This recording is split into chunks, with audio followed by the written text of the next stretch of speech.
السلام عليكم ورحمة الله وبركاته. ازيكم عاملين ايه؟ انا دكتورة اماني. أم، دفعة قديمة. حبيت اشارككم شوية حاجات ممكن تفيدكم في البطنة. قد ايه لقيت ان انتوا الفترة دي صعبة. طبعا انا كمان لسه مش قادرة انسى فترة ما قبل امتحان البطنة والجراحة والاطفال. أم، كانت أياميها طبعا كميات كبيرة جدا مطلوب الواحد يراجعها ويذاكرها. فهنا ظهرت أهمية إن الواحد يبقى مركز المعلومات في دماغه، عارف الأساسيات، آم، قادر إن هو يبقى معاه ملخصات، بس ما تضيعش الحاجات الأساسية يعني. آه، كانت طريقة مذاكرة ظريفة بالمايند مابس ومينومونكس. الحاجات دي قلت ممكن أشارككم بيها، أفيدكم لو حد في أجزاء كده مثلا محتاجة تريكات، محتاجة فهم، محتاجة تجميع. الحمد لله قدرت أجيب النهاردة. طيب هنبدأ نتكلم في موضوع مهم جدا اللي هو variation of the first heart sound في mitral stenosis. طبعا هو mitral stenosis عشان فيه 4 stages. كل مرحلة فيهم ممكن يتغير ال first heart sound. فاحنا عشان نفهم موضوع ال first heart sound ده ايه اللي بيحصل فيه بالظبط، لازم يبقى عندنا شوية بيزكس من الفسيولوجي. وأول فين بين الليفت اتريوم والليفت فنتريكل.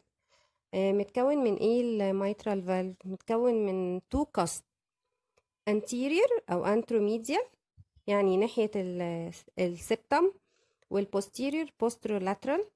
الposterior هو الأصغر. طيب الكاسب دي اللي هي اسمه صمام ثنائي الشرفات. التو كاسب دولت اتاتشد لايه، لحاجه زي الخيوط كده اسمها كوردا تنديني. كوردا تنديني دي اتاتشد للبابيلاري ماسل. بابيلاري ماسل هي اللي لما بتتشد تعمل opening of the valve، وهي اللي لما تقفل بتمنع الريجرج بتاعه. طيب امتى يحصل mitral stenosis؟ طبيعي ال cross section of the mitral valve من 4 ل 6 سنتيمتر سكوير، يعني مساحة الدايرة بتاعته. لما الأوريفيس تقل لحد أقل من 2 سنتي يعمل mild mitral stenosis. لما الأوريفيس تقل لحد أقل من 1 سنتيمتر تعمل critical mitral stenosis، وده طبعا candidate for surgery. طيب حاجة كمان عايزين نعرفها ان ال etiology of mitral stenosis في عندي organic و functional. organic ده معناه ان فعلا في narrowing للفالف، لكن الفانكشنال الفالف كويس جدا بس هو علشان في excessive blood flow relative stenosis. يعني هو كويس جدا بس يا اما excessive blood flow فعمل كأنه في stenosis اسمه torrential murmur، زي في الهايبر دايناميك سيركيليشن مثلا. تاني حاجة حاجة مثلا زي الكاريكوم ميرمر. اللي بيحصل في الروماتيك فيفر بيبقى في إديمة اوف ذا كاسب، فالإديمة دي بتخليه عامل ريلاتيف ستينوزس. دي طبعا بتقل شوية بعد الانفلاميشن ما يقل. دولت اسمهم functional mitral stenosis، ده normal valve. لكن الاورجانيك مايترال ستينوزس فعلا حصل narrowing calcification او فايبروزس للفالف كاسب، وعشان كده هي عملت ستينوزس. طيب اكتر سبب واهم سبب، يعني تقريبا من 95% ل 99% من الكوزس هو الروماتيك فيفر. هو ده اهم سبب للمايترال ستينوزس. ايه اللي بيحصل في الروماتيك فيفر؟ بيحصل فايبروزس. دلوقتي نحب نتكلم على الكاردياك سايكل بطريقة مبسطة جدا. بس أنا عايزة الرسمة بتاعت ال S1 وال S2. كاردياك سيستول معناه contraction of the ventricle. يبقى علشان يحصل contraction للفنتريكل لازم يبقى الاتريوفنتريكولار فالف مقفول والاورتيك والبالمونري مفتوح. يبقى السيستول يبدأ بإيه؟ بclosure of the AV valve. يبقى السيستول بيبدأ ب S1، يقفل السيستول يخلص بإيه؟ ب S2 اللي هو closure of the aortic or pulmonary valve. طيب الدايستول بيبدأ بإيه؟ دايستول يعني ventricular filling، بيملى من الليفت اتريوم للليفت ventricle. بيملى ازاي؟ لازم يبقى الاي في فالف مفتوح والاورتيك والبالمونري مقفولين. تمام. يبقى احنا اهم حاجة عندنا السيستول بيبدأ ب S1 وينتهي ب S2، الدايستول يبدأ ب S2 وينتهي ب S1. طيب حاجة كمان عايزين نعرف اهم حاجة، قاعدة اساسية ومهمة جدا جدا جدا، ان الفالف لما يفتح ما بيطلعش صوت، ولما يقفل بيطلع صوت اللي هو S1 و S2. النورمال فالف هو بيعمل كده. زي بالظبط لما نفتح الباب مش بيطلع صوت، لكن لما نقفل الباب بيطلع صوت. تمام.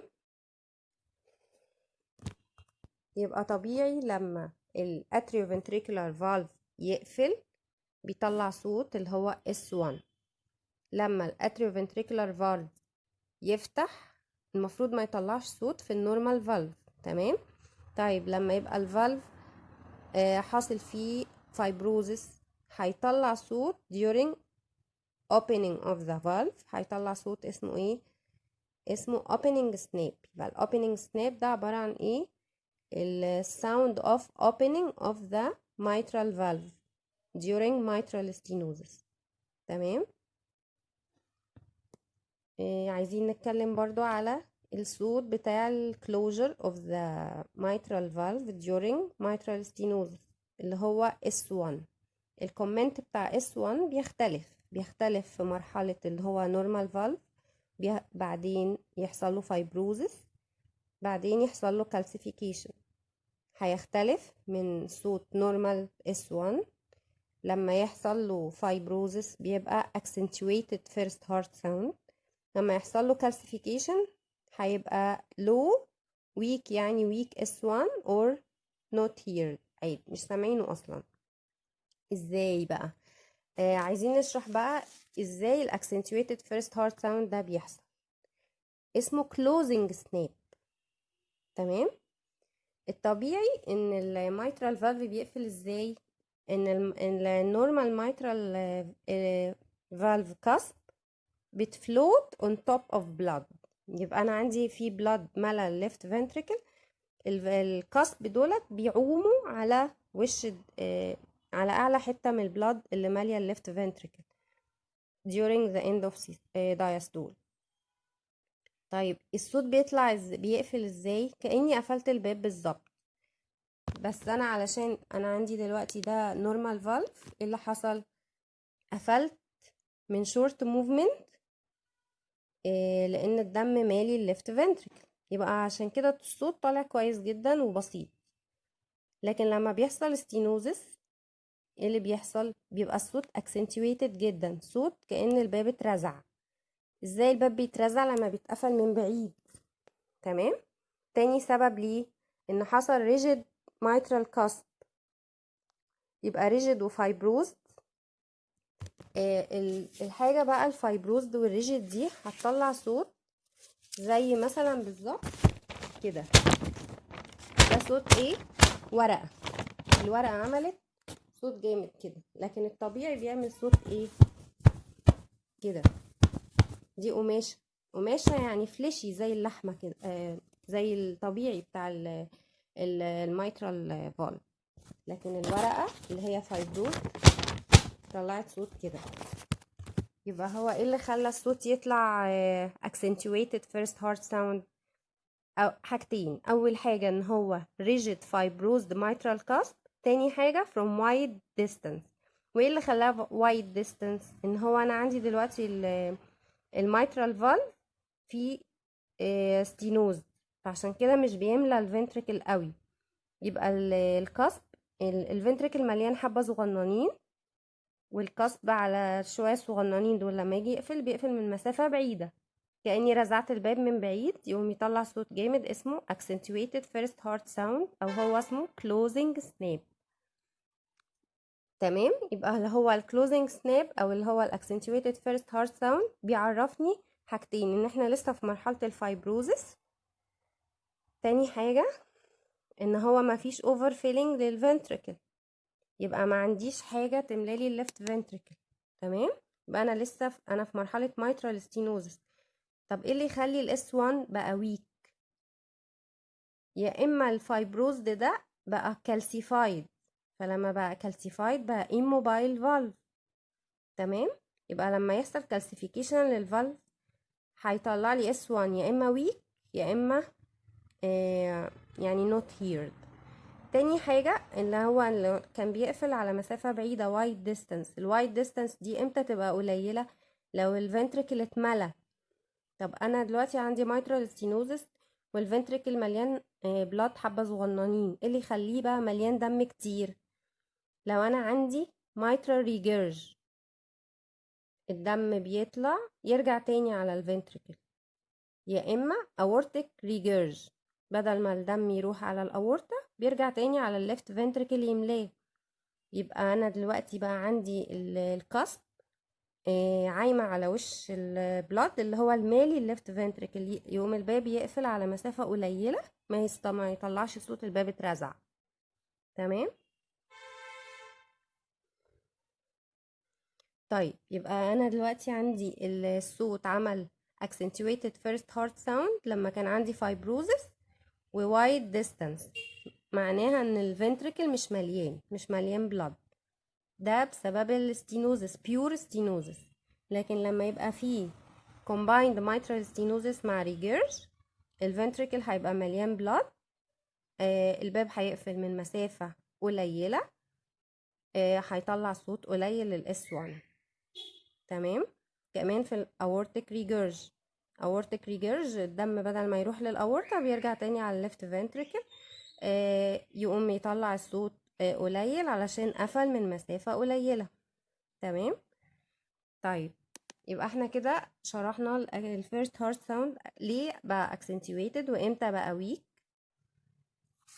حاجة تانية، ده الاس 1 ده عبارة عن closure of the AV valve اللي هو closure of mitral valve.